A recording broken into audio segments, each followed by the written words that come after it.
നമസ്കാരം. എല്ലാ പ്രേക്ഷകർക്കും ടോപ്പ് 10ലേക്ക് സ്വാഗതം. ഇന്ത്യ ഒരു ജനാധിപത്യ രാജ്യമാണ്. ആ സുതാര്യതയാണ് ഈ രാജ്യത്തിന്റെ യശസ്. പേരും വയസ്സും മേൽവിലാസവും അച്ചടിച്ച വെറും കടലാസല്ല വോട്ടർ പട്ടിക. അതാണ് ജനാധിപത്യത്തിന്റെ നട്ടെല്ല്. പോറൽ പോലും ഏൽക്കാതെ നിവർന്നു തന്നെ നിൽക്കണം ജനാധിപത്യം. രാഹുൽ ഗാന്ധി ഉന്നയിച്ച സംശയങ്ങൾക്ക് ഉത്തരം വേണം. തെരഞ്ഞെടുപ്പിന്റെ വിശ്വാസ്യത സംശയങ്ങൾക്ക് അതീതമാകണം. സമഗ്രമായി നോക്കാം ടോപ്പ് 10. ആദ്യം പ്രധാന തലക്കെട്ടുകൾ.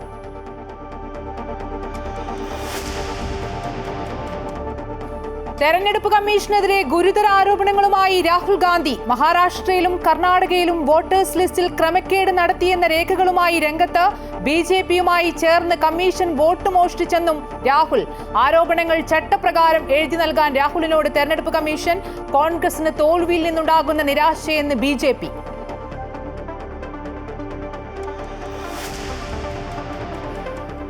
ഇന്ത്യക്കെതിരായ അമേരിക്കയുടെ അധിക തീരുവയിൽ ട്രംപിന് പരോക്ഷ മറുപടിയുമായി പ്രധാനമന്ത്രി നരേന്ദ്രമോദി. മുൻഗണന രാജ്യതാൽപര്യങ്ങൾക്കെന്നും കർഷകർക്കായി എന്ത് ത്യാഗവും സഹിക്കുമെന്നും പ്രധാനമന്ത്രി. റഷ്യയിൽ നിന്നുള്ള എണ്ണ ഇറക്കുമതി നിർത്തില്ലെന്ന് വിദേശകാര്യ മന്ത്രാലയം. റഷ്യൻ പ്രസിഡന്റ് ഉടൻ ഇന്ത്യ സന്ദർശിക്കുമെന്ന് ദേശീയ സുരക്ഷാ ഉപദേഷ്ടാവ് അജിത് ഡോവൽ. ട്രംപ് പുടിൻ കൂടിക്കാഴ്ച ഉടനെന്നും സൂചന.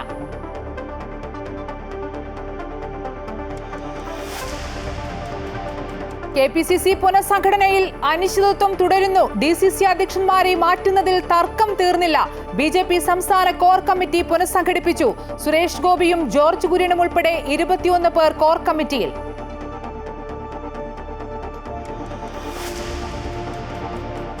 ശബരിമലയിൽ ആഗോള അയ്യപ്പ സംഗമവുമായി സർക്കാർ. സംഗമം അടുത്ത മാസം 16-നും 21-നും ഇടയിൽ. ഭക്തരെ ഒരു വേദിയിൽ എത്തിക്കുക ലക്ഷ്യം. തിരുവനന്തപുരം പത്മനാഭസ്വാമി ക്ഷേത്രത്തിലെ B നിലവറ തുറക്കുന്നതിൽ വീണ്ടും ചർച്ച. ഭരണ ഉപദേശക സമിതി യോഗത്തിൽ ചർച്ചയ്ക്ക് തുടക്കമിട്ടത് സർക്കാർ പ്രതിനിധി. തന്ത്രിമാരുടെ അഭിപ്രായം തേടും.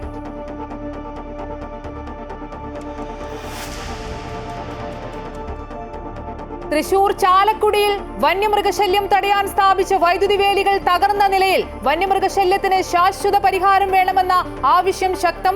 Top 10 special.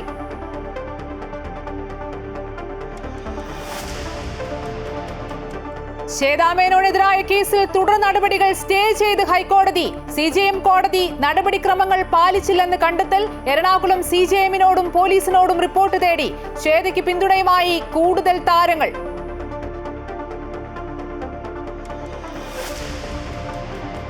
ഔദ്യോഗിക വസതിയിൽ നോട്ടുകെട്ടുകൾ കണ്ടെത്തിയ കേസിൽ അന്വേഷണ റിപ്പോർട്ട് റദ്ദാക്കണമെന്ന ജസ്റ്റിസ് യശ്വന്ത് വർമ്മയുടെ ഹർജി തള്ളി സുപ്രീം കോടതി. ജസ്റ്റിസ് യശ്വന്ത് വർമ്മയ്ക്കെതിരായ ഇംപീച്ച് നടപടികൾ പുനരാരംഭിക്കും.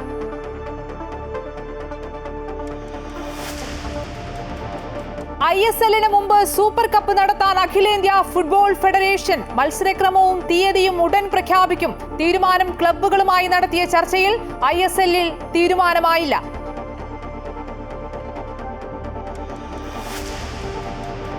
ഉത്തരാഖണ്ഡിൽ രക്ഷാപ്രവർത്തനം തുടരുന്നു. ഹെലികോപ്റ്ററുകളുടെ സഹായത്തോടെ ഇന്ന് 70 പേരെ രക്ഷപ്പെടുത്തി.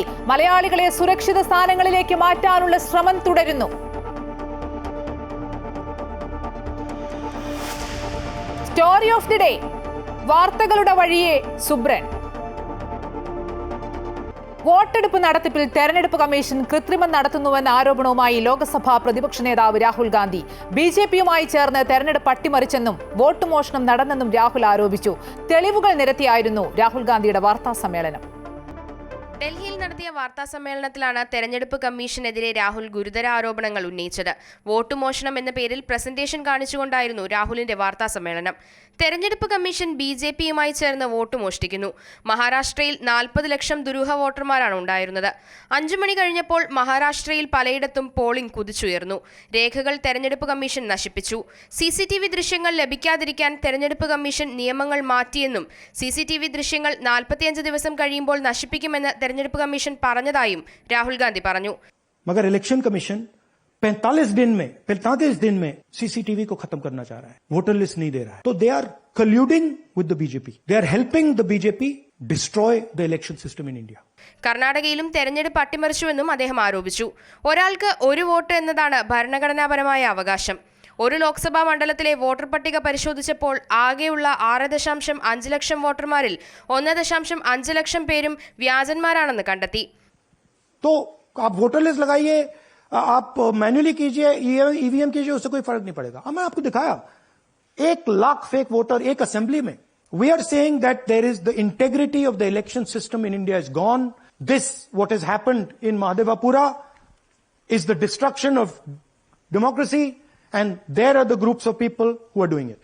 കഴിഞ്ഞ തെരഞ്ഞെടുപ്പിൽ BJP സർക്കാർ ഉണ്ടാക്കിയത് ഈ തട്ടിപ്പിലൂടെ നേടിയ സീറ്റുകൾ ഉപയോഗിച്ചാണ്. രാജസ്ഥാൻ, മധ്യപ്രദേശ്, ഗുജറാത്ത് എന്നിവിടങ്ങളിൽ കോൺഗ്രസ് പാർട്ടിക്ക് ഒരു സീറ്റ് പോലും ലഭിക്കുന്നില്ല. ഇത് അത്ഭുതകരമാണെന്നും രാഹുൽ വ്യക്തമാക്കി. എക്സിറ്റ് പോൾ ഫലങ്ങളിൽ നിന്നും വ്യത്യസ്തമായ തെരഞ്ഞെടുപ്പ് ഫലമാണ് പലയിടത്തും ഉണ്ടാകുന്നത്. ഹരിയാന തെരഞ്ഞെടുപ്പിൽ അത് കണ്ടതാണ്. ഇതെല്ലാം സംശയങ്ങൾ സൃഷ്ടിക്കുന്നു.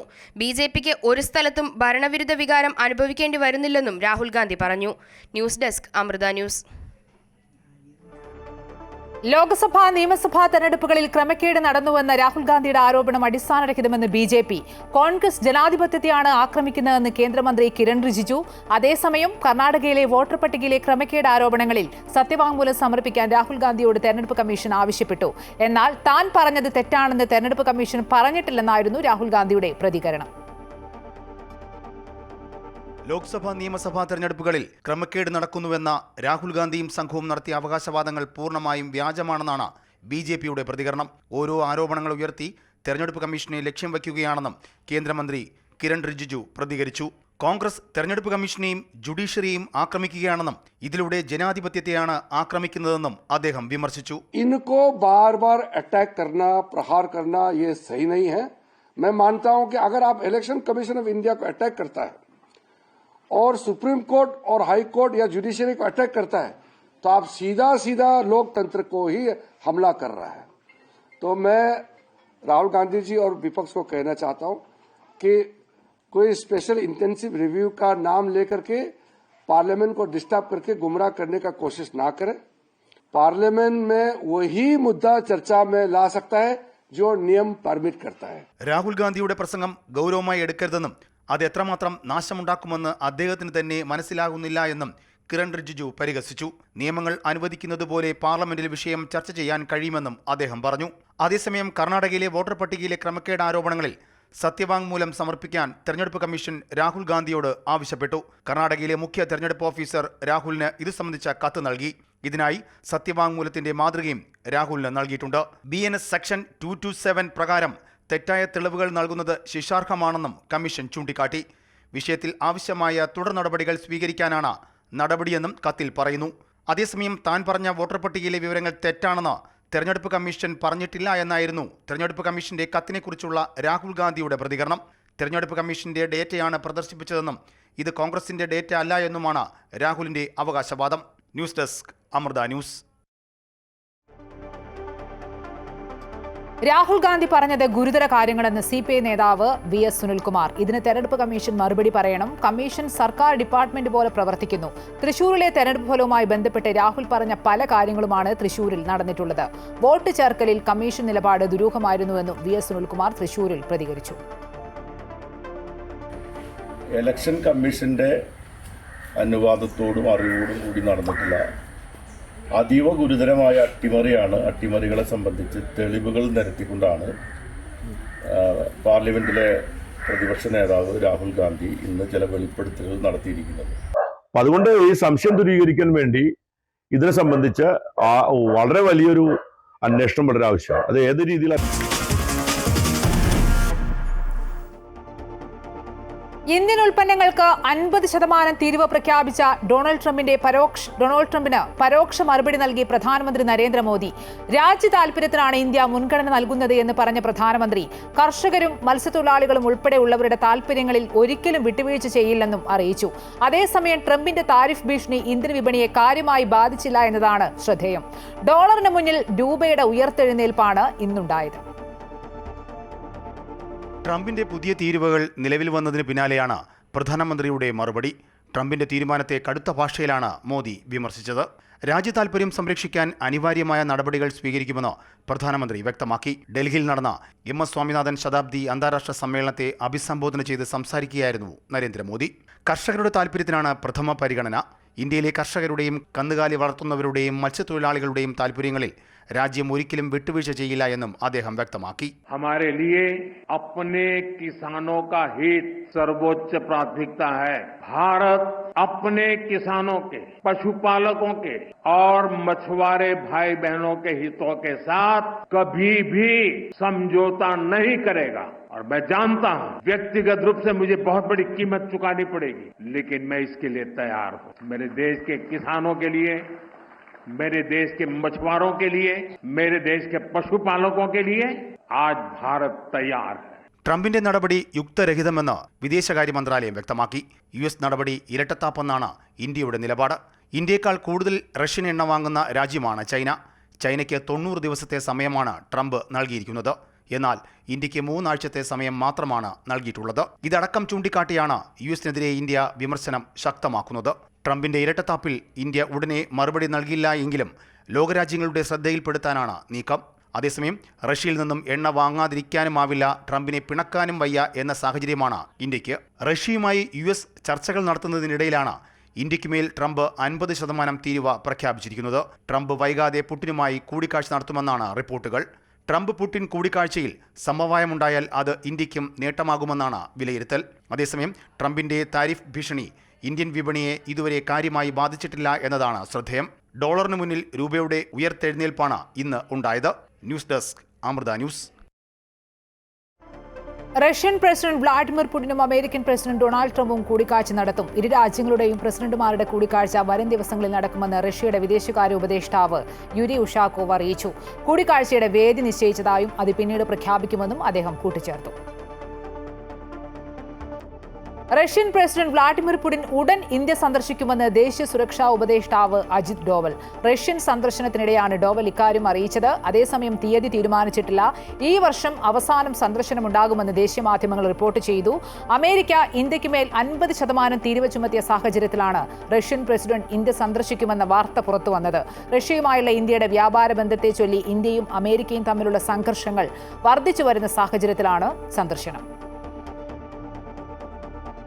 ഇന്ത്യക്ക് അധിക തീരുവ ഏർപ്പെടുത്തിക്കൊണ്ടുള്ള US നടപടി ഏറ്റവും കൂടുതൽ ബാധിക്കുക ഇന്ത്യയിലെ ടെക്സ്റ്റൈൽസ് മേഖലയായിരിക്കുമെന്ന് കിറ്റക്സ് MD സാബു M ജേക്കബ്. പ്രതിസന്ധി നിലനിന്നാൽ കിറ്റക്സിൽ പിരിച്ചുവിടലിലേക്ക് അടക്കം പോകേണ്ടി വരും. സർക്കാർ ശക്തമായ നിലപാടെടുക്കുന്നുണ്ട്. അമേരിക്കയുടെ തീരുമാനത്തെ ഒറ്റക്കെട്ടായി നേരിട്ടില്ലെങ്കിൽ സാമ്പത്തിക പ്രതിസന്ധി ഉണ്ടാകുമെന്നും സാബു ജേക്കബ് വ്യക്തമാക്കി.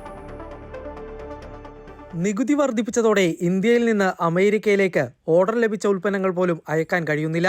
20 ലക്ഷം ആളുകൾ ഇന്ത്യയിൽ വസ്ത്രവ്യാപാര രംഗത്തെ ആശ്രയിച്ചു കഴിയുന്നു. സർക്കാർ ശക്തമായ നിലപാടെടുക്കുന്നുണ്ട്.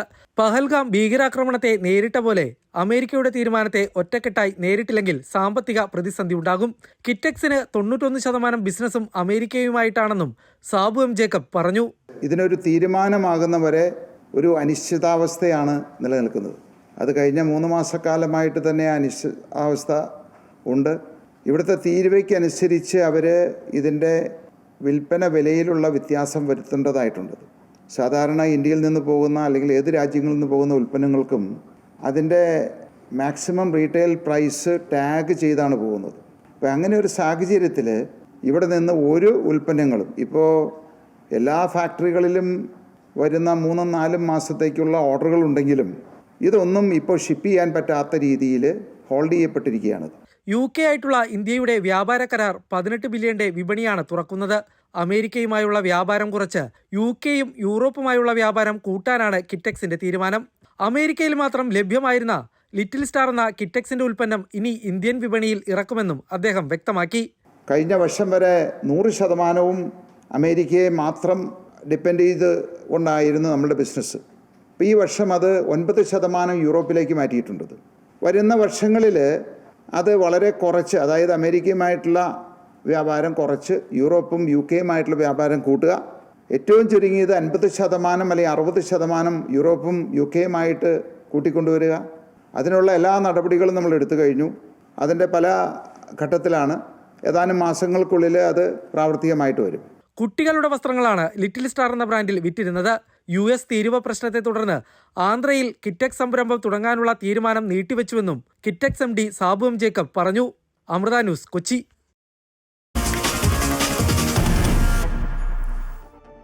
KPCC പുനഃസംഘടനയിൽ അനിശ്ചിതത്വം തുടരുന്നു. DCC അധ്യക്ഷന്മാരെ നിശ്ചയിക്കുന്നതിൽ സമവായത്തിലെത്താൻ നേതാക്കൾക്ക് കഴിഞ്ഞില്ല. ഡൽഹിയിലെ ചർച്ചകൾ പുരോഗമിക്കുകയാണ്. DCC പുനഃസംഘടനയുടെ കാര്യത്തിൽ നേതാക്കൾ രണ്ട് ചേരികളിലായി നിലകൊള്ളുന്നതിനാലാണ് സമവായം നീളുന്നത്. KPCC വൈസ് പ്രസിഡന്റുമാർ, ജനറൽ സെക്രട്ടറി, ട്രഷറർ, സെക്രട്ടറിമാർ ഉൾപ്പെടെ തീരുമാനിക്കേണ്ടതുണ്ട്. 2 ദിവസമായി നേതാക്കൾ ഇക്കാര്യത്തിൽ തീരുമാനത്തിലെത്താൻ ഡൽഹിയിൽ തുടരുകയാണ്. DCC അധ്യക്ഷന്മാരുടെ കാര്യത്തിലാണ് തർക്കമുയരുന്നത്. തൃശൂർ ഒഴികെ 13 ഇടങ്ങളിലും DCC അധ്യക്ഷന്മാരെ മാറ്റണമെന്ന ആവശ്യം ഒരു വിഭാഗം ഉന്നയിക്കുന്നു. എന്നാൽ നിലവിലുള്ളവർ തുടരട്ടെ എന്നാണ് മറ്റൊരു വിഭാഗത്തിന്റെ ആവശ്യം. എല്ലാവരുമായി വിശദമായ കൂടിയാലോചന നടത്തിയാണ് KPCC അധ്യക്ഷനും പ്രതിപക്ഷ നേതാവും വർക്കിംഗ് പ്രസിഡന്റുമാരും അന്തിമ പട്ടിക തയ്യാറാക്കുന്നത്. കേരളത്തിന്റെ ചുമതലയുള്ള ജനറൽ സെക്രട്ടറി ദീപദാസ് മുൻഷിയും ചർച്ചയിൽ പങ്കെടുക്കുന്നു. പാർട്ടിയുമായി അകലം പാലിക്കുന്ന ശശി തരൂരിനെ വസതിയിൽ പോയി കണ്ടാണ് KPCC പ്രസിഡന്റ് അഭിപ്രായം തേടിയത്. ദളിതർക്കും യുവാക്കൾക്കും പ്രാതിനിധ്യം നൽകണമെന്ന ആവശ്യം MPമാർ ചർച്ചയിൽ മുന്നോട്ട് വെച്ചിട്ടുണ്ട്. അതേസമയം AICC general secretary KC വേണുഗോപാലുമായി KPCC അധ്യക്ഷനും പ്രതിപക്ഷ നേതാവും ചർച്ച നടത്തിയെങ്കിലും അന്തിമ തീരുമാനത്തിലെത്താൻ കഴിഞ്ഞിട്ടില്ല. നാട്ടിലെത്തിയാലും DCC അധ്യക്ഷന്മാരുൾപ്പെടെയുള്ളവരുമായി ചർച്ച നടത്തുമെന്നും ഉചിതമായ സമയത്ത് തന്നെ പ്രഖ്യാപനമുണ്ടാകുമെന്നുമാണ് KPCC അധ്യക്ഷന്റെ പ്രതികരണം. അമൃത ന്യൂസ്, തിരുവനന്തപുരം. പുതുമുഖങ്ങളെ ഉൾപ്പെടുത്തി സംസ്ഥാനത്ത് BJPക്ക് ജംബോ കോർ കമ്മിറ്റി. 22 അംഗ കോർ കമ്മിറ്റിക്കാണ് രൂപം നൽകിയത്. ഇതാദ്യമായാണ് ഇത്രയധികം അംഗങ്ങളെ ഉൾപ്പെടുത്തിക്കൊണ്ട് BJP കോർ കമ്മിറ്റിക്ക് രൂപം നൽകുന്നത്. സംസ്ഥാനത്ത് തദ്ദേശ നിയമസഭാ തെരഞ്ഞെടുപ്പുകൾക്ക് മുന്നോടിയായി തന്നെ വിപുലമായ കോർ കമ്മിറ്റിക്കാണ് BJP രൂപം നൽകിയിരിക്കുന്നത്. 7 വൈസ് പ്രസിഡന്റുമാർ ഉൾപ്പെടെ 22 അംഗ ജംബോ കോർ കമ്മിറ്റിക്കാണ് രൂപം നൽകിയത്. പുറത്തുവിട്ട പട്ടിക പ്രകാരം മുൻ അധ്യക്ഷന്മാർക്കൊപ്പം 7 വൈസ് പ്രസിഡന്റുമാരും കമ്മിറ്റിയിലുണ്ട്. സംസ്ഥാന അധ്യക്ഷൻ രാജീവ് ചന്ദ്രശേഖറിനൊപ്പം കേന്ദ്രമന്ത്രിമാരായ Suresh Gopi, advocate George Kurian, C Sadanandan MP, മുൻ സംസ്ഥാന അധ്യക്ഷന്മാരായ PK Krishnadas, CK Padmanabhan, V Muraleedharan, Kummanam Rajasekharan, K Surendran എന്നിവരും AP Abdullakutty, Anil K Antony, general സെക്രട്ടറിമാരായിരുന്ന MT Ramesh, Shobha Surendran, advocate S Suresh, Anoop Antony എന്നിവരും ലിസ്റ്റിൽ ഉൾപ്പെട്ടിട്ടുണ്ട്. P Sudheer, advocate KK Aneesh Kumar, advocate Shone George, C Krishnakumar, advocate B Gopalakrishnan, K Soman, V Unnikrishnan master എന്നിവരാണ് പുതിയ വൈസ് പ്രസിഡന്റുമാർ. സംസ്ഥാനത്ത് പാർട്ടിയുടെ ചുമതലയുള്ള കേന്ദ്ര നേതാക്കളായ പ്രകാശ് ജാവദേക്കർ, അപരാജിത സാരംഗി എന്നിവർ കോർ കമ്മിറ്റിയിലെ കേന്ദ്ര ക്ഷണിതാക്കളാണ്. അമൃത ന്യൂസ്, തിരുവനന്തപുരം.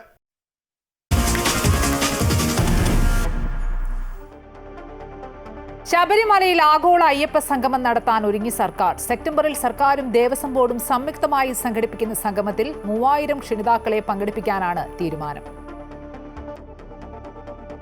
ദേവസ്വം ബോർഡിന്റെയും സർക്കാരിന്റെയും നേതൃത്വത്തിൽ സെപ്റ്റംബർ 16-നും 21-നും ഇടയിലാണ് ശബരിമലയിൽ ആഗോള അയ്യപ്പ സംഗമം സംഘടിപ്പിക്കുന്നത്. കേരളത്തിനകത്തും പുറത്തു നിന്നുമുള്ള സംഘടനകളെയാണ് സംഗമത്തിലേക്ക് ക്ഷണിക്കുക. ആഗോള അയ്യപ്പ ഭക്തരെ ഒരു വേദിയിൽ കൊണ്ടുവരിക എന്നതാണ് പരിപാടിയുടെ ലക്ഷ്യമെന്ന് മന്ത്രി VN വാസവൻ പറഞ്ഞു. ആഗോള അയ്യപ്പ ഭക്തരെ ഒരു വേദിയിൽ കൊണ്ടുവരിക എന്നത് ആത്മീയ, സാംസ്കാരിക, സാമൂഹിക, ധാർമ്മിക സംഗമം എന്ന രൂപത്തിലേക്ക് അത് ഉയർത്തിക്കൊണ്ടുവരിക എന്നതാണ് ലക്ഷ്യം. ശബരിമലയുടെ ആഗോള ബഹുമതിയും ഭക്തി പാരമ്പര്യവും അതുവഴി കൂടുതൽ പ്രചരണങ്ങളിലേക്ക് ഉണ്ടാക്കിയെടുക്കാൻ. ശബരിമലയിലെ വികസന വിഷയം ആഗോള സംഗമത്തിൽ ചർച്ച ചെയ്യും. ക്ഷണിതാക്കളായി എത്തുന്ന 3000 പേർക്ക് സ്പെഷ്യൽ ദർശന സൗകര്യവും ഒരുക്കും. ശബരിമലയുടെ പ്രാധാന്യം ലോകമെമ്പാടും എത്തിക്കുക എന്ന ലക്ഷ്യത്തോടെയാണ് സർക്കാരും ദേവസ്വം ബോർഡും ചേർന്ന് അയ്യപ്പ സംഗമം നടത്തുന്നത്. അമൃത ന്യൂസ്, തിരുവനന്തപുരം. പത്മനാഭസ്വാമി ക്ഷേത്രത്തിലെ B നിലവറ തുറക്കൽ വീണ്ടും ചർച്ചയാകുന്നു. ക്ഷേത്രത്തിൽ നടന്ന ഭരണ ഉപദേശക സമിതി യോഗങ്ങളുടെ സംയുക്ത യോഗത്തിൽ സർക്കാർ പ്രതിനിധിയാണ് ഈ നിർദ്ദേശം മുന്നോട്ട് വെച്ചത്. ക്ഷേത്രതന്ത്രിയുമായി ആലോചിച്ച ശേഷം ഇക്കാര്യത്തിൽ അന്തിമ തീരുമാനമെടുക്കാമെന്നാണ് ഭരണസമിതി മുന്നോട്ട് വെച്ചിരിക്കുന്ന നിർദ്ദേശം. ഇക്കാര്യത്തിൽ ഭരണസമിതിക്ക് തീരുമാനമെടുക്കാമെന്നാണ് സുപ്രീം കോടതി അറിയിച്ചിരിക്കുന്നത്. ഇനി ടോപ്പ് 10 സ്പെഷ്യലിലേക്കാണ്. തൃശൂർ ചാലക്കുടിയിൽ കാട്ടാനശല്യം രൂക്ഷം. കാട്ടാനകൾ സൗരോർജ്ജ തൂക്കുവേലി തകർത്തു. ഇതോടെ കോടികൾ മുടക്കി സ്ഥാപിച്ച പദ്ധതി വിഫലമായി. വെറ്റിലപ്പാറ, പിള്ളപ്പാറ, പായമ്മക്കടവ് എന്നിവിടങ്ങളിൽ സ്ഥാപിച്ച സൗരോർജ്ജ തൂക്കുവേലിയാണ് മാസങ്ങൾ പിന്നിടും മുമ്പേ കാട്ടാനകൾ തകർത്തെറിഞ്ഞത്. വന്യമൃഗശല്യത്തിന് ശാശ്വത പരിഹാരം വേണമെന്ന ആവശ്യം ശക്തമാവുകയാണ്.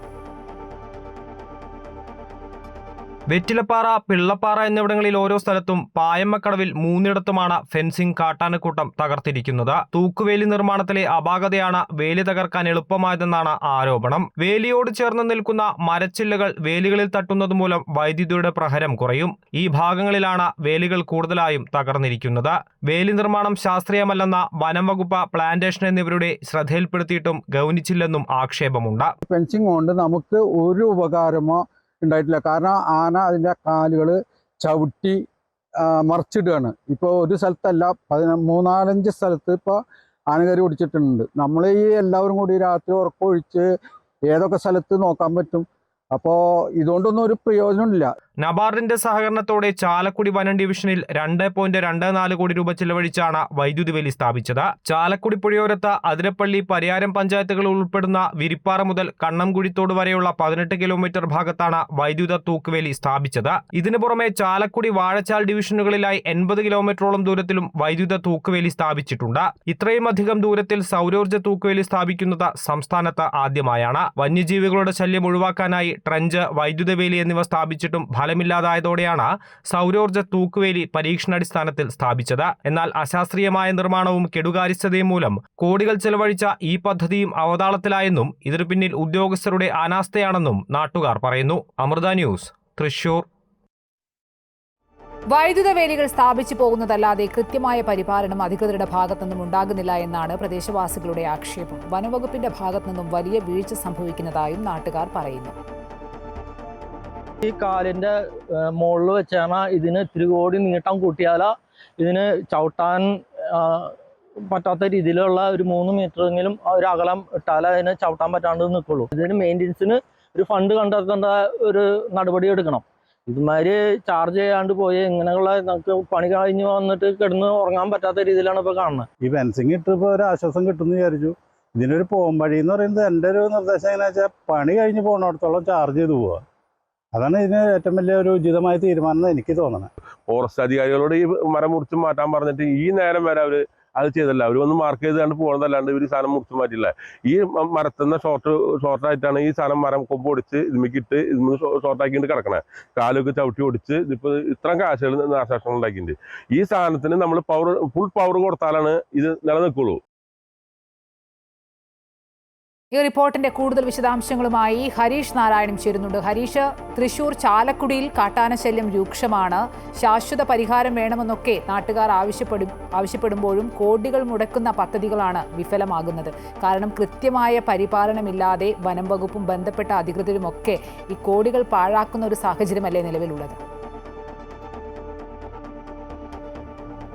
ഈ അതിരപ്പള്ളി വനമേഖലയിൽ സ്ഥാപിച്ച വൈദ്യുത തൂക്കുവേലികളാണ് ഇപ്പോൾ ആനകൾ വന്ന് അത് ആക്രമിച്ച് ആ തൂക്കുവേലി മുഴുവൻ നശിപ്പിക്കുന്ന ഒരു സാഹചര്യത്തിലേക്ക് പോയത്. അതിരപ്പള്ളി, പരിയാരം, അതുപോലെ തന്നെ വാഴച്ചാൽ മേഖലകളിലാണ് കിലോമീറ്ററുകളോളം ഇത്തരത്തിൽ വൈദ്യുത തൂക്കുവേലികൾ സ്ഥാപിച്ചിരിക്കുന്നത്. ഇന്ത്യയിൽ തന്നെ ഇത്രയും അധികം ദൂരം തൂക്കുവേലി സ്ഥാപിക്കുന്നത് ആദ്യമായി ഇവിടെ അതിരപ്പള്ളി പ്രദേശത്താണ്. ഈ തൂക്കുവേലികളാണ് ഇപ്പോൾ ആനക്കൂട്ടം വന്ന് കൃത്യമായി തന്നെ നശിപ്പിച്ചിരിക്കുന്നത്. ഈ പല ഭാഗങ്ങളിലും തൂക്കുവേലികളിലേക്ക് മരച്ചിലുകൾ വീണ് കിടക്കുകയും അവിടെ വൈദ്യുതി പ്രഹരം കുറയുകയും ചെയ്യുന്ന ഒരു സാഹചര്യമുണ്ട്. ഇത്തരം പ്രദേശങ്ങൾ കേന്ദ്രീകരിച്ചാണ് ആനക്കൂട്ടം സ്ഥിരമായി എത്തി ഈ വൈദ്യുത തൂക്കുവേലി നശിപ്പിച്ചു പോകുന്ന ഒരു സാഹചര്യത്തിലേക്ക് എത്തുന്നത്. ഈ പ്രദേശത്ത് ട്രെഞ്ചും ഫെൻസിങ് എല്ലാം കാലങ്ങളായി ഉപയോഗിച്ചു വരുന്നു. പക്ഷേ അതൊന്നും ഉപയോഗപ്രദമാവാതിരിക്കുകയും വന്യമൃഗങ്ങൾ നിരന്തരം ഈ ഒരു പ്രദേശത്തേക്ക് കടക്കുകയും ചെയ്തതിനെ തുടർന്നാണ് ഈ വൈദ്യുത തൂക്കുവേലി ഇത് നബാർഡിൻ്റെ സഹായത്തോടു കൂടി ഏകദേശം കോടികൾ ചെലവഴിച്ച് സ്ഥാപിച്ച ഒരു പദ്ധതി കൂടിയാണിത്. ഈ ഒരു പദ്ധതിയാണ് ഇപ്പോൾ വിഫലമായിരിക്കുന്നത് എന്നുള്ളതാണ് ഏറ്റവും പ്രധാനം. നിരന്തരമായി കാട്ടാനകൾ ഇറങ്ങുന്നു. വന്യമൃഗശല്യത്തിന് യാതൊരു അറുതിയും വരുന്നില്ലെന്നും ഈ ഒരു പ്രദേശവാസികൾ ആരോപിക്കുന്നു. വനംവകുപ്പിൻ്റെ ഭാഗത്തുനിന്നും അധികൃതരുടെ ഭാഗത്തുനിന്നും ഇതിൻ്റെ മെയിൻ്റനൻസ് കൃത്യമായി തന്നെ നടത്തണമെങ്കിൽ മാത്രമേ ഈ വന്യമൃഗശല്യത്തിന് ഒരു അറുതി വരൂ എന്നുള്ളൊരു കാര്യമാണ് ഇപ്പോൾ പ്രദേശവാസികൾ പ്രധാനമായി അറിയിക്കുന്നത്. തൃശൂർ ചാലക്കുടിയിൽ കാട്ടാനശല്യം രൂക്ഷമാണ്. ശാശ്വത പരിഹാരം വേണമെന്നാണ് അവിടുത്തെ നാട്ടുകാർ ആവശ്യപ്പെടുന്നത്. വിശദാംശങ്ങൾ നൽകുകയായിരുന്നു ഹരീഷ് നാരായണൻ. ഇടുക്കി മറയൂർ മേഖലയിൽ ചക്കക്കൊമ്പൻ എന്ന കാട്ടാനയുടെ ആക്രമണം. മറയൂർ പെട്രോൾ പമ്പ് ജംഗ്ഷനിൽ ബാബുനഗർ ഗ്രാമത്തിൽ കാട്ടാന ജീപ്പ് തകർത്തു. രാത്രി മുഴുവൻ ഗ്രാമത്തിന് സമീപം ചക്കക്കൊമ്പൻ നിലയുറപ്പിച്ചതോടെ പ്രദേശവാസികൾ ഭീതിയിലായി. ഗ്രാമത്തിനുള്ളിൽ നിന്നും കാട്ടാനയെ മറയൂരിലെ RRT സംഘവും വനംവകുപ്പ് ജീവനക്കാരും ചേർന്നാണ് പുറത്തേക്ക് തുരത്തിയത്. കഴിഞ്ഞ 2 മാസമായി പ്രദേശത്ത് രാത്രികാലങ്ങളിൽ കാട്ടാന ഭീതി പരത്തുകയാണ്. ചിന്നാർ വന്യജീവി സങ്കേതത്തിൽ നിന്നുമാണ് ചക്കക്കൊമ്പൻ ജനവാസ മേഖലയിലേക്ക് എത്തുന്നത്. തൃശൂർ ചേലക്കരയും കാട്ടാനപ്പേടിയിലാണ്. തുടർച്ചയായ 5-ാം ദിവസവും ചേലക്കര ആറ്റൂരിൽ ഒറ്റയാൻ വാഴക്കൊമ്പനിറങ്ങി. ആനയ്ക്ക് മുമ്പിൽപ്പെട്ട ബൈക്ക് യാത്രികൻ ബൈക്ക് ഉപേക്ഷിച്ച് ഓടി രക്ഷപ്പെട്ടു. വീടുകളുടെ മതിലുകളും കാട്ടാന തകർത്തു. വലിയ പ്രതിഷേധമാണ് കഴിഞ്ഞ ദിവസം ചേലക്കരയിലുണ്ടായത്. അതേസമയം ചേലക്കര വാഴക്കോടും ഇന്നലെ കാട്ടാനക്കൂട്ടമിറങ്ങി. കാട്ടാന ജനവാസ മേഖലയിൽ ഇറങ്ങുന്നത് തടയാൻ നടപടി സ്വീകരിക്കണമെന്ന് ആവശ്യപ്പെട്ട് പ്രതിഷേധം ശക്തമാണ്. കൊല്ലം തെന്മലയിൽ വീട്ടിൽ കയറി പുലി വളർത്തുനായയെ പിടിച്ചു. 40-ാം മൈൽ സ്വദേശി പ്രേംജിത്തിന്റെ വീട്ടിലെ സിറ്റ് ഔട്ടിൽ കയറിയാണ് നായയെ പിടികൂടിയത്. പുലിയുടെ ദൃശ്യം വീട്ടിലെ CCTVയിൽ പതിഞ്ഞു.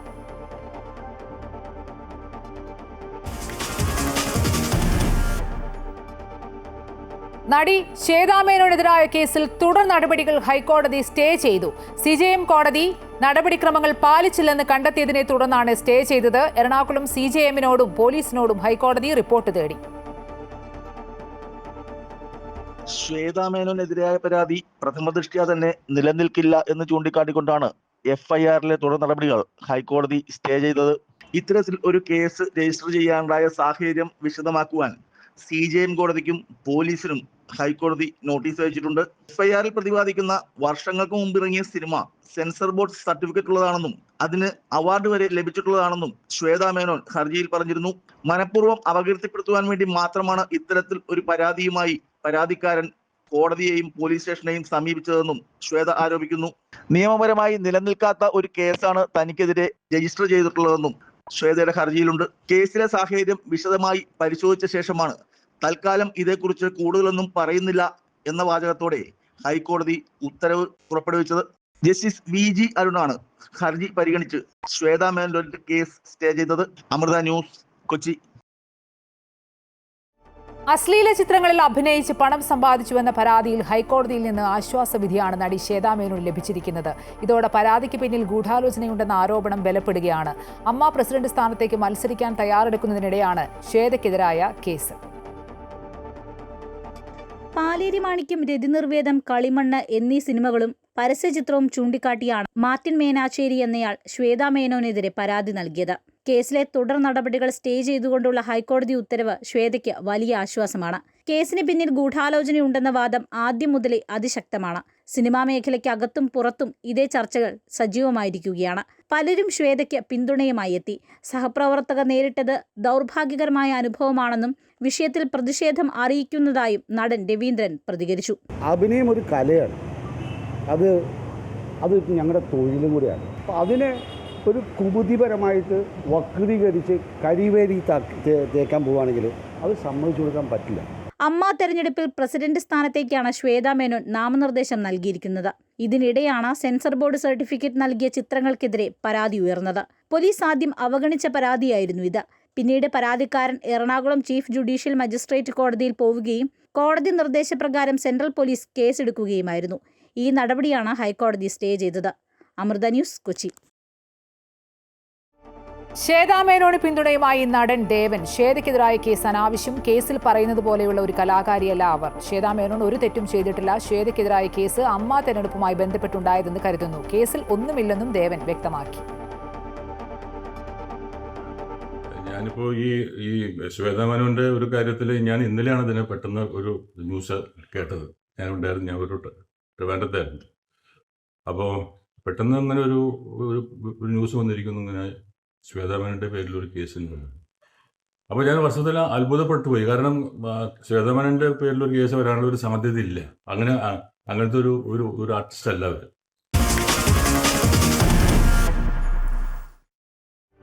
ഇംപീച്ച്മെന്റ് നടപടിയെ ചെറുക്കാനുള്ള യശ്വന്ത് വർമ്മയുടെ നീക്കത്തിന് തിരിച്ചടി. വീട്ടിൽ നിന്ന് നോട്ടുകെട്ടുകൾ കണ്ടെത്തിയ സംഭവത്തിൽ ജസ്റ്റിസ് യശ്വന്ത് വർമ്മയുടെ ഹർജി സുപ്രീം കോടതി തള്ളി. ആഭ്യന്തര അന്വേഷണ സമിതി റിപ്പോർട്ട് ചോദ്യം ചെയ്ത് നൽകിയ ഹർജിയാണ് ജസ്റ്റിസുമാരായ ദീപാങ്കർ ദത്ത, അഗസ്റ്റിൻ ജോർജ് മസീഹ് എന്നിവരടങ്ങിയ ബെഞ്ച് തള്ളിയത്. മാർച്ച് 14-ന് ജസ്റ്റിസ് യശ്വന്ത് വർമ്മയുടെ ഡൽഹിയിലെ ഔദ്യോഗിക വസതിയിൽ തീപിടുത്തമുണ്ടായപ്പോൾ അഗ്നിരക്ഷാസേനയാണ് കോടിക്കണക്കിന് രൂപയുടെ നോട്ടുകെട്ടുകൾ കണ്ടെത്തിയത്. സംഭവത്തെ തുടർന്ന് അന്നത്തെ ചീഫ് ജസ്റ്റിസ് സഞ്ജീവ് ഖന്ന ആഭ്യന്തര അന്വേഷണത്തിന് ഉത്തരവിടുകയും വർമ്മയെ സ്ഥാനത്തുനിന്ന് നീക്കം ചെയ്യാൻ ശുപാർശ ചെയ്യുകയും ചെയ്തിരുന്നു. സമിതി റിപ്പോർട്ട് നൽകിയതിനു ശേഷം രാജിവെക്കാൻ ജസ്റ്റിസ് വർമ്മ തയ്യാറാകാതിരുന്നതിനാൽ തുടർ നടപടികൾക്കായി ചീഫ് ജസ്റ്റിസ് റിപ്പോർട്ട് രാഷ്ട്രപതിക്കും പ്രധാനമന്ത്രിക്കും കൈമാറുകയായിരുന്നു. ഇതിനെതിരെയാണ് വർമ്മ സുപ്രീം കോടതിയിൽ ഹർജി നൽകിയത്.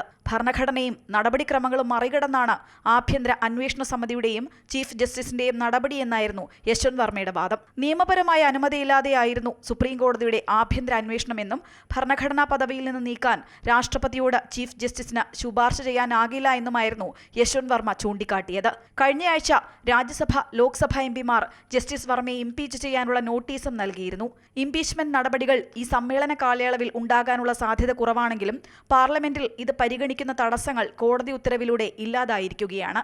News desk Amrita TV.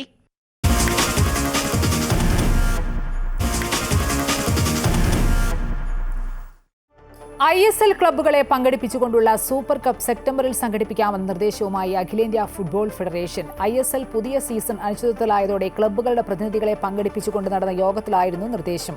അതേസമയം ISL എപ്പോൾ നടത്തുമെന്ന കാര്യത്തിൽ യോഗത്തിൽ തീരുമാനമായില്ല. സെപ്റ്റംബർ മാസത്തിൽ 2ാമത്തെയോ 3ാമത്തെയോ ആഴ്ച സൂപ്പർ കപ്പ് തുടങ്ങാമെന്ന നിർദ്ദേശമാണ് AIFF മുന്നോട്ട് വെച്ചത്. സൂപ്പർ കപ്പ് തുടങ്ങാനായാൽ ISLൽ പങ്കെടുക്കുന്ന ക്ലബ്ബുകൾക്ക് നല്ല മത്സരങ്ങൾ കളിക്കാൻ സാധിക്കുമെന്നും ഏതാനും ദിവസങ്ങൾക്കുള്ളിൽ തന്നെ യോഗം ചേർന്ന് അന്തിമ തീരുമാനമെടുക്കുമെന്ന് AIFF പ്രസിഡന്റ് കല്യാൺ ചൗബെ പറഞ്ഞു.